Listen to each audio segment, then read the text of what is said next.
Hey out there in Drafting the Past world. Believe it or not, there are just a few episodes left in this season of Drafting the Past before I take a quick break to bring you a great new season in 2023. In the meantime, I'm putting together some bonus episodes and I would like to feature you. If you'd like to be included in a bonus episode of Drafting the Past, go to draftingthepast.com, click send voicemail, and leave me a message telling me who you are and some of the best writing advice you've ever received. Okay, on to this week's episode. If writing is what you want to do, and I mean, you can write for yourself, there's nothing wrong with that. But if you want people to read you, you write, you submit, you pitch, you get it out there, and you keep doing it. This is Drafting the Past, a podcast devoted to the craft of writing history. And I'm your host, Kate Carpenter.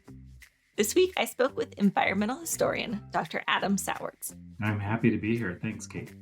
Adam is a historian and writer whose work focuses on the histories of the environment, public lands, the American West, and much more. He has published 4 books and an edited volume, and his most recent book, Making America's Public Lands: The Contested History of Conservation on Federal Lands, was published earlier this year. Adam has also regularly written for public audiences, everything from pieces in the Los Angeles Times and Slate to personal essays in literary journals. From 2018 to 2020, he wrote a column for High Country News called Reckoning with History. We spoke about the new directions in Adam's career, how he thinks about public writing as an extension of teaching, and much more. Here's my conversation with Adam Sowards.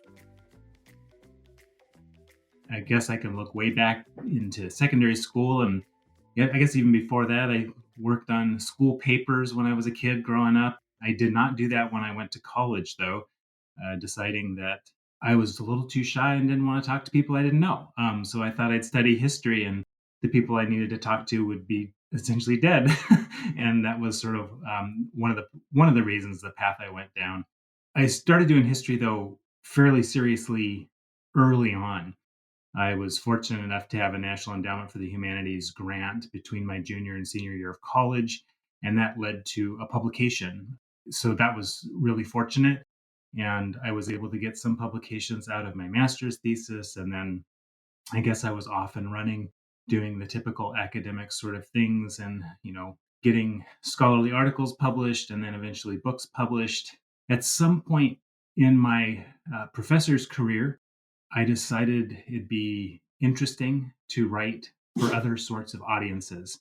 I don't remember exactly how that happened or exactly when it happened, although I do think it was probably after I received tenure, where there's a little bit of freedom that comes to us.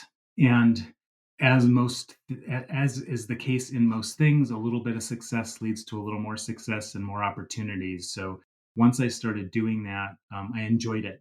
And I enjoyed it, I think, because the audience was different and wider. And I think at heart, I'm a teacher first. And all of a sudden, my classroom grew. It wasn't the 20 or 40 people in the classroom. It was potentially much larger than that. And not that many years ago, I had a sabbatical and I felt liberated to try new things like writing in the first person. And so I moved from sort of writing traditional history to writing history for a broader audience. And then next thing I knew, I was doing writing in the first person and writing personal essays. And now I'm doing all of those things maybe at once. So that's a little bit what the trajectory of my career as a writer has been. Now, are you still working as a professor? I am not. I officially retired, although I'm awfully young. So retirement seems like the wrong word. But new family priorities took me away from my old job, where I was for almost 2 decades at the University of Idaho. I'm officially an emeritus faculty member now, and I'm open to opportunities and seeing what comes next in life. Let's get into the sort of practical side of your writing. So when and where do you like to do your writing? All the time. Well, that's not true. It depends on what I'm doing. If I'm working on a more academic, more historical based project, I'm usually working at home in my home office. And I have found, as I've aged, that I don't work in the evening very well. And in fact, by late afternoon, I'm not doing so great. So my best writing usually is in the morning, although not that's not always the case, but that's usually when it happens. When I'm out and about and searching for inspiration from the landscape or an encounter in a town, I can write right then and there, having a notebook with me, writing longhand. Sometimes I will write in the morning, almost the very first thing I'll do, get up, get a cup of coffee, and write in a notebook. Sometimes, most of the time, the vast majority of the time, that goes nowhere. But occasionally, there'll be a line or a paragraph that is worth returning to and building out into something larger. Besides a pen and paper, are there other tools you use as part of your writing process? When I'm in an archive, I usually take photographs of the documents that I'm looking at, and I keep track of them through an Excel spreadsheet, usually pretty well. And there I have all the finding aid information, so I can find those documents again. But also, will jot a few notes as I'm going through them. At that point, I use Zotero some, although not to its full extent. I think that it has a lot more power than I've ever used. And in recent years, I've mostly used Scrivener to compose, although it is just, for me, it's just a composition tool. Once I get a kind of a draft firmed up, I'll go into Microsoft Word and do that sort of thing. I'm curious a little bit about your process. I am guessing that it's different depending on the type of thing you're writing. But, sort of where in the research process do you start writing? How do you approach a piece? You're right that it differs depending on what I'm working on. Usually, not always, but usually I know what I'm working on. I have a project now that it keeps morphing and changing, and so I don't know how to describe that process very well. When I'm in an archive doing that sort of research, sort of basic outlines of the story start to appear. You start to see names repeated, so you start to figure that out. I may jot some things down, some outlines, some ideas that occur to me at that point, but I don't really start working while I'm still in the archive. I'll wait till I get home. Deadlines really help encourage me to start working, and occasionally I can self-impose those, but having another one is really helpful too from a publisher or something. What will often happen for me is I start going through the materials that I acquired in an archive and I start taking notes, and the notes really quickly turn into sort of narrative notes. I am describing what is in the document, and soon I've unconsciously begun writing what the history is. Then it's constant writing and revision. When I open up a document the beginning of the day when I'm full in the writing process, I'll usually start rereading what I had done the day before, fix some things up, make notes to myself where I need to come back to before adding at the bottom of that document. I usually do not start at the beginning of the project. I'll often start someplace I think is easy, like there's a really rich scene that I know I want to write, or a really rich source that I want to sort of dive into, and so that gives me a little bit of momentum, and I find that momentum is really helpful, and you can build out around it. And I find starting at the beginning very difficult because you often don't know where your story is actually going to begin, or there can be multiple beginnings. Same with the endings, for that matter. I often start in the middle, almost stream of consciousness, trying to figure something out with some of the material that I have. It sounds like you do some revision as you go. Do you have sort of a revision process once you get to the end of a first draft? There's a lot of revision while I'm working, and that evolves day by day, which usually means the things that I wrote first get to be smoother than the things that wrote last. One of the most useful revision tools that I have used is, I call it a reverse outline. I don't know what other people call it, but once I have something written, I'll then outline it, which I know that seems backwards. Lots of people outline first and then write. But for me, once you get 20 pages or 200 pages, it's really hard to see. and I can break down a chapter or a book into a page or a few pages, and I can see it all. And all of a sudden, the holes appear in sort of a glaring way where I might have had a smooth transition between one paragraph and the next. When you look at it in an outline form, you see that, well, those sentences connected, but the topics actually don't. So that's been a really helpful thing for me to do from sort of the structural perspective. I often read aloud, not a whole book, at least not in one sitting. That's one way to find prose that stumbles, or you hear things when you're reading aloud that you don't see when you're looking at it on the screen. So those are some of the things that I do for the revision process. Besides sharing with others, I have many good friends who indulge me. My wife indulges me. My best friends indulge me. I have multiple writing groups that I have been associated with in one way or another, and I go to different ones for different reasons and get different feedback from them. So that's always very useful to have their eyes and their critical thinking about what I've written. And I can choose to ignore them. That's probably not usually a good idea, but when four of them are saying the same thing or pointing at the same spot, that's a place that needs more attention. How does your process look different when you're working, say, on a personal essay versus straight history? I don't have as many files of artifacts around me, for one. So in that respect, it's really thinking a lot about the language and the expressiveness of the language, and all of that has to be factual. I can't make things up in personal essays, just like I can't make things up when I'm writing history. But there's a different sensibility that I bring to the laptop or to the notebook when I sit down to do that. I think in I can spend probably more time lingering over the flow of a sentence, the right words, than I do certainly in the revision process. I do that more than I do when I'm writing straight history. It's a little freer writing process and revision process. And I mean, this is going to seem silly, but part of it is I'm not surrounded by books. I'm not surrounded by archival files. So it's me and the document and my memory or my notes from when I walked in a certain place, or thinking back to the senses that were engaged when I was at the seashore or wherever it is I might have been writing. Were there things about writing that you had to learn or maybe unlearn when you sort of went from academic writing to writing newspaper columns or personal essays?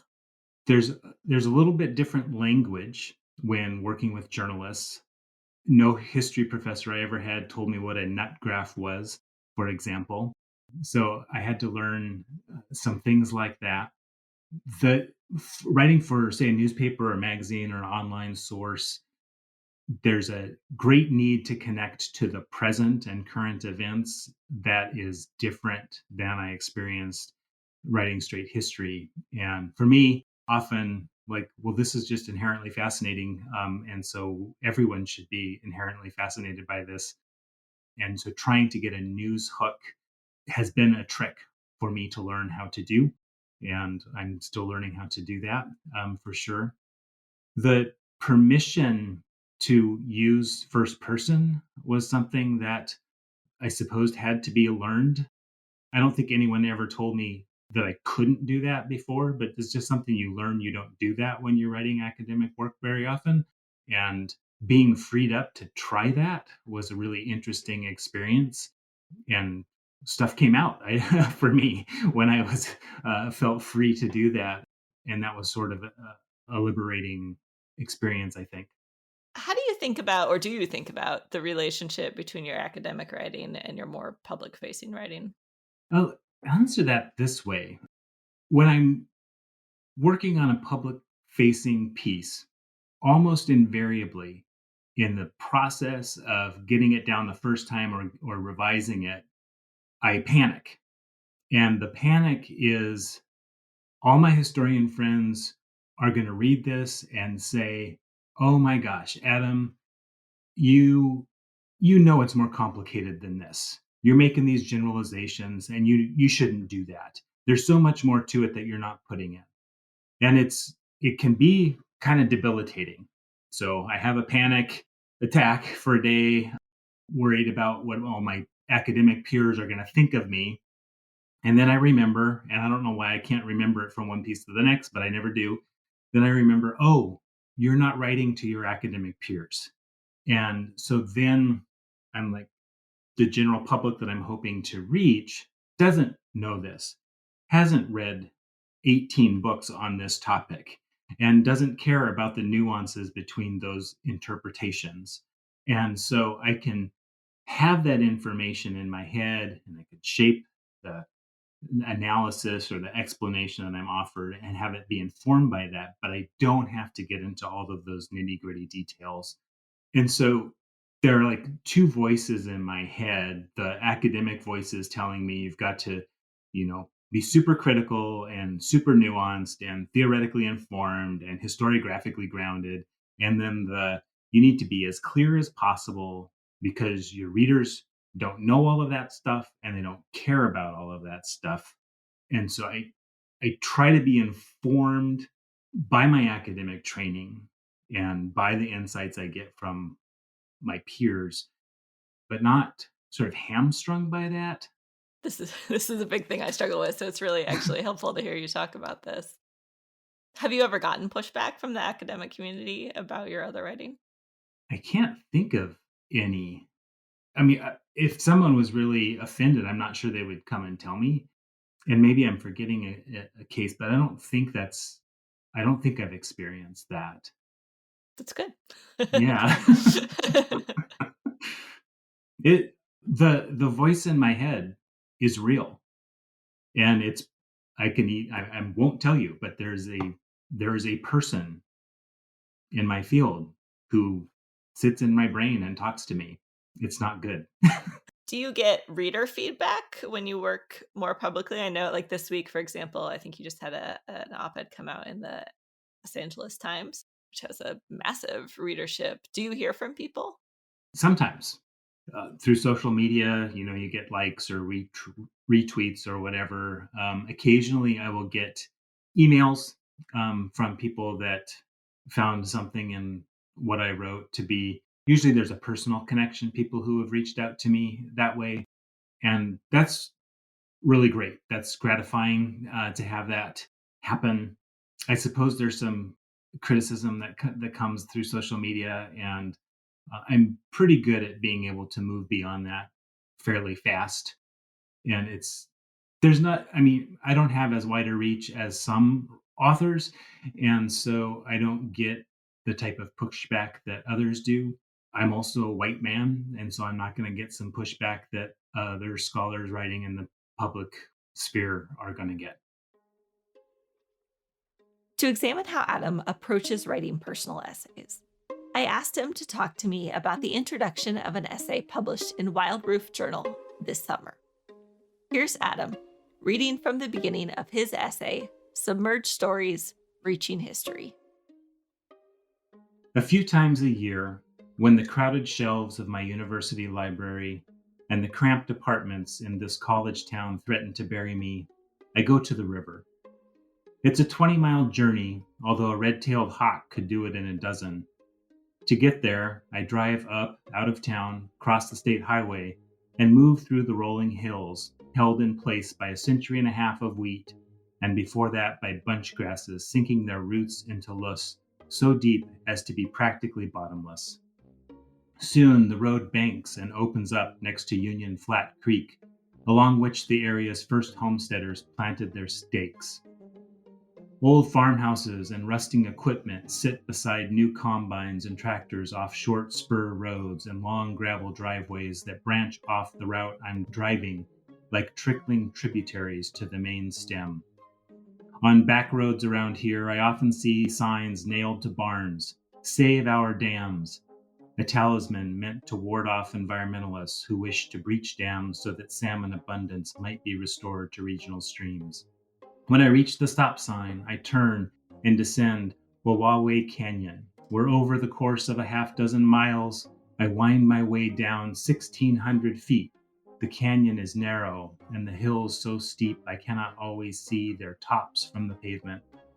The angles are severe enough that every time I see the cattle and game trails that skirt the curves like topo lines on a map, I marvel at the feats of faunal engineering, certain that there must be scores of skeletons littering the gully below, the result of one misstep or a fatal gust of wind. The road traces Wawaiwe Creek until it pools at the bottom of the hill into a small pond in a county park, which leaks out beneath a railroad bridge into the Snake River. During the 30-minute drive, fast food restaurants and car dealerships yield to farms and then to ranches, and then the empty banks of the Snake, which pulls me like a current, not only downstream, but also into a past. All places contain ghost landscapes when you see them as a historian does, which is to say, how I do. Buried beneath today's scenic vista lies all of the yesterdays, layered one upon another, accreting with passing memories and moments. I obsess over this interplay of place and time. It is where I live, where I think. It is how I chart the world. And I wonder how anyone could plot their universe otherwise, even if it does mean being constantly confronted by loss. One of the reasons that I chose this passage, which is the start of a longer essay, is that I was really struck by how much it's clear how much knowledge both of the history of this place and its landscape and of its current state you have, but you sort of resist the urge to point out your knowledge or the research that goes into that knowledge. And yet, as readers, we really feel the weight of that sort of intimate knowledge of place and history. Is that something that you have to work on, that you have to revise toward, or does that come out in your approach to essay writing? I think it is in my approach to this kind of writing. I want to evoke, not lecture here in this mode. But it's also just, I mean, at the end of that excerpt describes it's how I see the world. And so I'm trying to share that, but without being didactic. So I guess it's sitting down to write, thinking about the purpose, thinking about the audience, and trying to make meaning there. So that's just my approach. I think to this kind of writing, I came to realize when writing this essay, I shared a draft with a writing group I was part of, and the writing group included no historians. In fact, most of the people in the writing group wrote fiction primarily. They asked me, like, do you really see the world like that? And I sort of asked back, don't you? And it was a really important moment for me to realize that not everyone is a historian. Not everyone looks at the landscape and can imagine what happened there or understood what happened there decades ago or centuries ago. Part of the essay is about how that can feel like a burden sometimes, and I really wish I didn't have that. It'd be nice to just look, well, what a pretty place, and not know all of that loss. But it also is this special power that I have because I've been trained as a historian, and this was a place that a landscape I had lived in for almost 2 decades, and like I knew it in my bones, I knew it through my brain, and trying to express it clearly so that others might feel some of that was what I was trying to do. Your writing and I think your essays in particular really have this palpable sense of place, which I especially love because you were often describing some of my favorite landscapes in the world. But I was curious to know if you have practical strategies for trying to evoke that sense of place. I think you even mentioned maybe notes earlier. Yeah, I take notes when well, sometimes I'll go out like I'm going to be inspired today. And so you go out and you try to just capture everything I can with notes. Sometimes inspiration just strikes and you take notes however you can if you've got a phone or a notebook or what have you. I worked with one of the editors I worked with at High Country News talked to me about creating scenes. She described trying to get three senses in. That has really stuck with me. Not just what it looks like, but what can I smell? What do I feel? What do I hear? So I take notes on those sorts of things, take tons of pictures very, very frequently when I'm writing, really any type of writing that I'm doing. I have one screen with the text and I've got a picture next to it. And so that helps me get colors and that brings up memories for me. So those are some of the things that I'm doing. I'm just really trying to get a sense, trying to remember what these places are, or if I'm writing about the past that I have not been part of because I was not born yet, if I have been to the place, I try to. Some of those landscapes aren't going to have changed much. If I can find old photographs or maps, for example, too, and just any clues that can register some familiarity for me or for my potential readers, I'll try to sort of milk them as much as I can. I was struck that the opening of this passage reminded me so much of the opening of Moby Dick, as I mentioned to you, and then kind of the progression reminded me of Bill Cronin's essay Kennicott Journey. I was curious to know if that was deliberate, if you were trying to sort of evoke other literary references as you write, or if I if I'm just reading too much into the opening of your essay. That's very flattering. I was not thinking of Melville or Bill Cronin when I was doing this. I don't know that I ever deliberately set out to imitate writers, but I read a ton and I take notes on that reading. I sometimes will copy out passages from essays I'm reading by hand. I've absorbed all of that, I'm sure, but it's not very conscious when I'm doing it, I don't think. I do think that there will be times when I think, okay, I'm like this piece. I'm going down a long, curvy road. So I have some long sentences with multiple clauses that try to mimic that in some way. But that wasn't me trying to mimic Melville. That was me trying to mimic the landscape that I was traveling through. Are there I mean, that raises an interesting question for me. Are there ways that you deliberately try to work on your craft, or is it just through practice? Practice is the big one. The more you write and the more you're willing to experiment, the more times you'll fail, but eventually you'll get something. I also, for a number of years now, on occasion, will take part in a writing workshop. So I'll work on my craft by, I'm in a class right now, as a matter of fact, and hearing how these other writers, both those who are in the class with me, or the workshop with me, or and the ones who are leading it, and they give you assignments, and you try out new things, and sometimes they don't work, and sometimes they really open up something pretty powerful. But nothing, nothing teaches writing better than writing. One thing that I would like to know is that you have, I think, 4 books out, is that right? Four books and an edited volume. Okay. All of your books are quite different, not only in subject but in tone. What leads you to a book project? Gosh. Well, different things.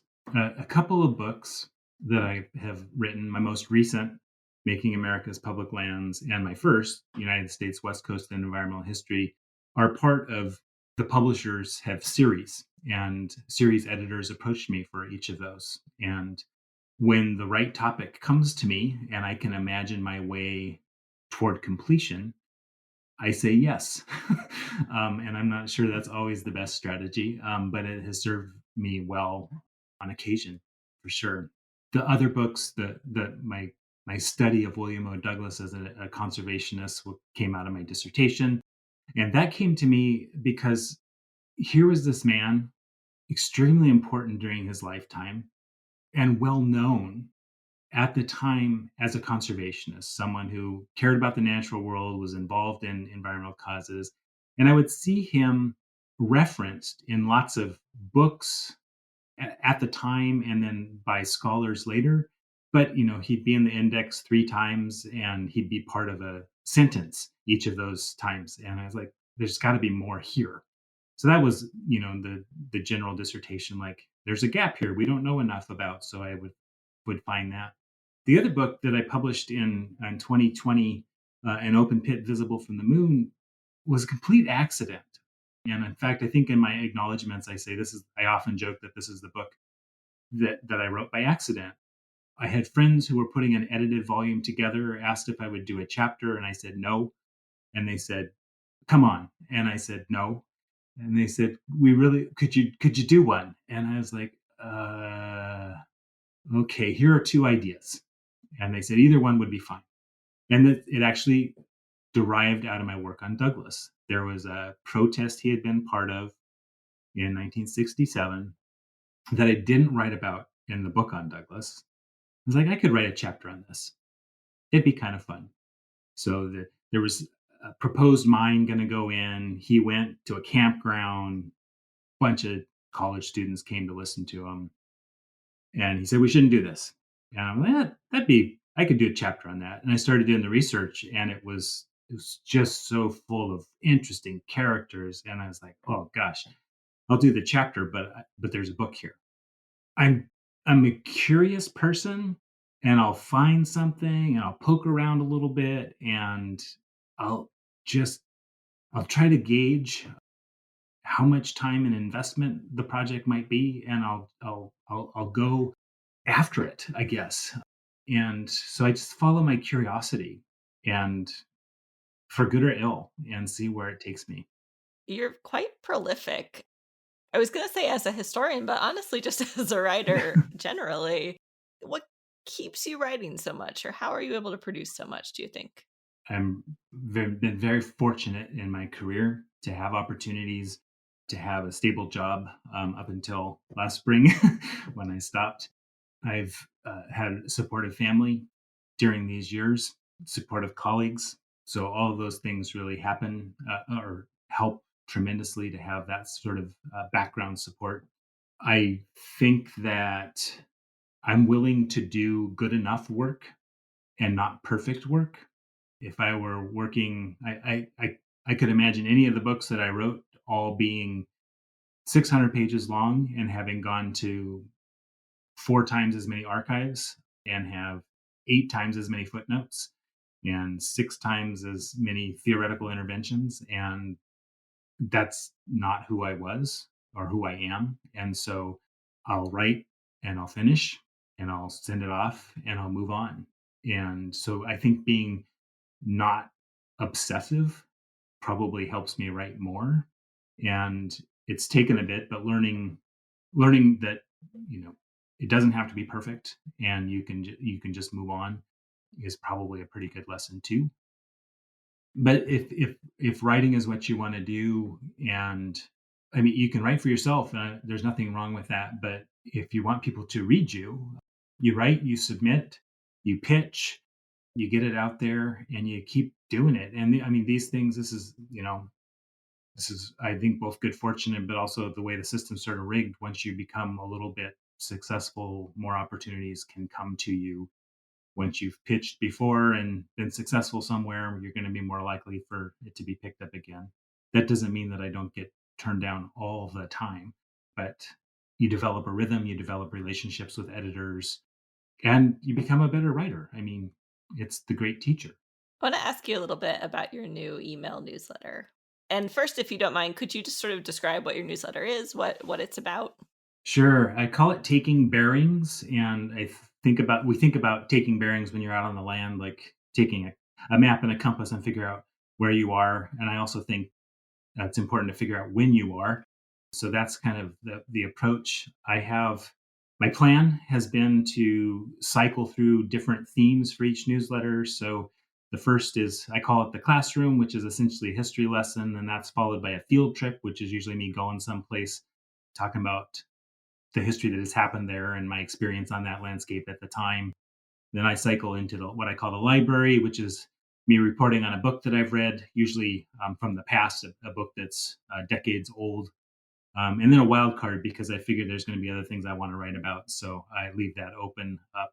And then I just cycle through, and I think I've just finished the second cycle through all of that. So it's fairly new and it'll evolve.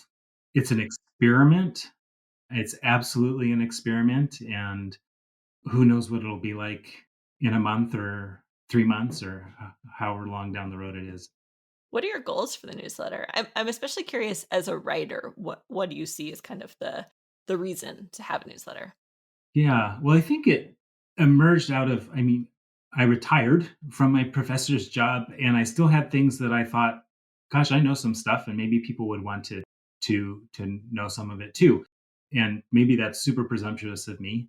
Part of it was a way for me to reach people like in my family who maybe aren't on Twitter and don't know when I publish something. Like this would be a way for me to also share with them that I have a new article out you might be interested in. But I've started to think about it and I call it in my head, these are voice lessons. And it's like practiced for me. So it comes out once a week. It gives me some accountability. Once a week, I have to produce something that goes to people. That means I've got to get something done and done good enough.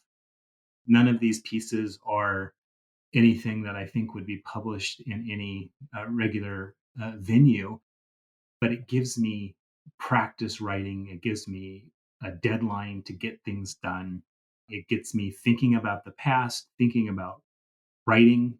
So it's very much a public way of writing and trying to get better at that. One of the things I have hoped it would do is make me a faster writer.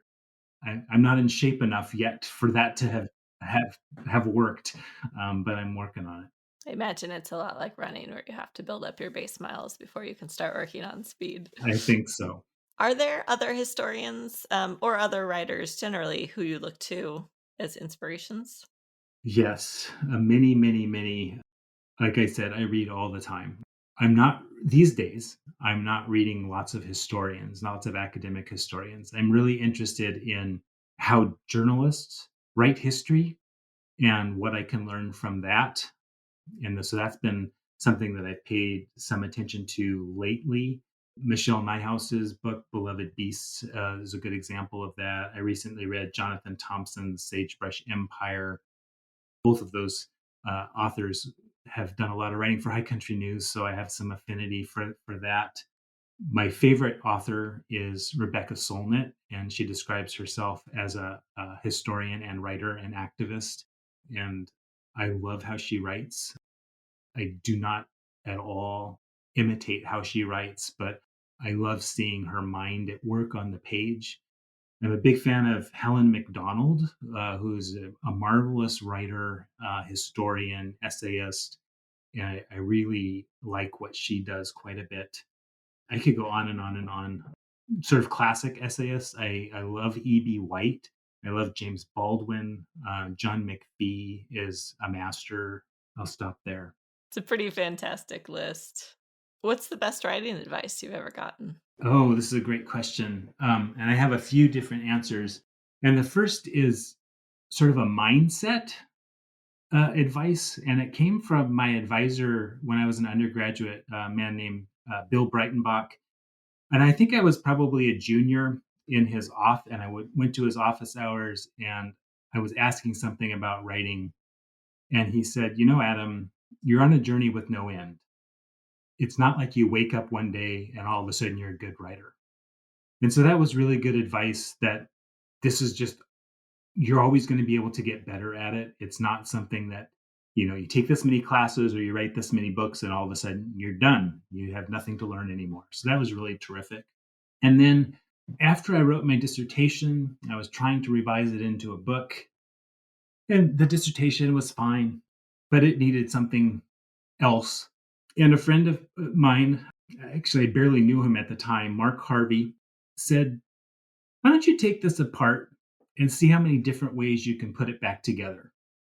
And that was really wonderful advice. And I don't know how deeply considered that was. It seemed like kind of an offhand comment, but it blew up the dissertation. I think the dissertation had like 12 chapters and 3 parts and this elaborate structure. And if you look at the book, I think there are 5 chapters. I mean, it's a very different, but he sort of gave me permission to say what's between the covers of your dissertation can be entirely rearranged if you want. So that was really, really good. I think writing most days, I'd like to say every day, but we need breaks, and practical living doesn't always make that possible. But touching your writing most days is helpful. And I think reading is really important. Rebecca Solnit, who I mentioned before, wrote a really nice piece on how to be a writer in LitHub, I believe was where it was. And one of her points was to read and not be just reading in the present.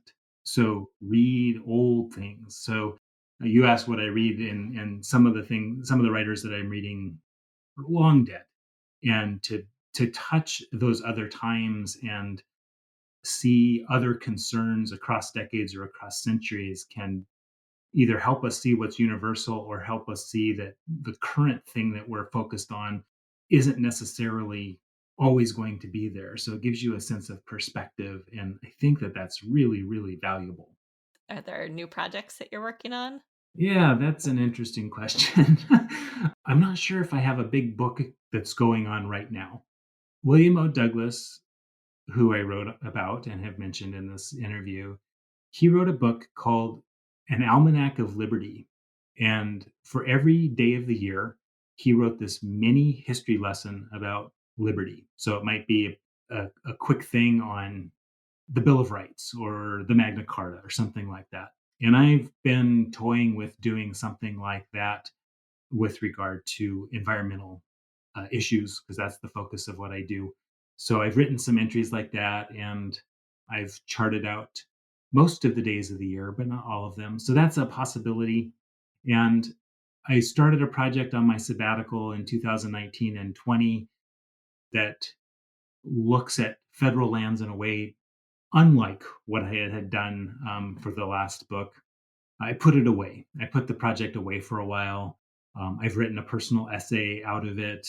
I'm working on another element now, and it's big and amorphous, and I'm not sure if it's going to fail, which will be okay, or if it's going to grow into something new, which would be okay, or exactly if there's going to be three little pieces of it.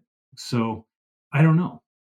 I'm really interested, as I think this is all conveyed, in place and history in place, and how being out on the land moves me to think historically and environmentally about places.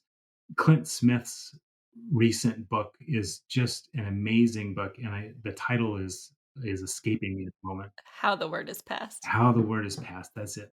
And so he goes to all of these sites where slavery existed and is commemorated in some way. And he talks to people who are there and thinks about this. And I have wondered if doing a project like that would be possible in the region that I call home and that matters a lot to me.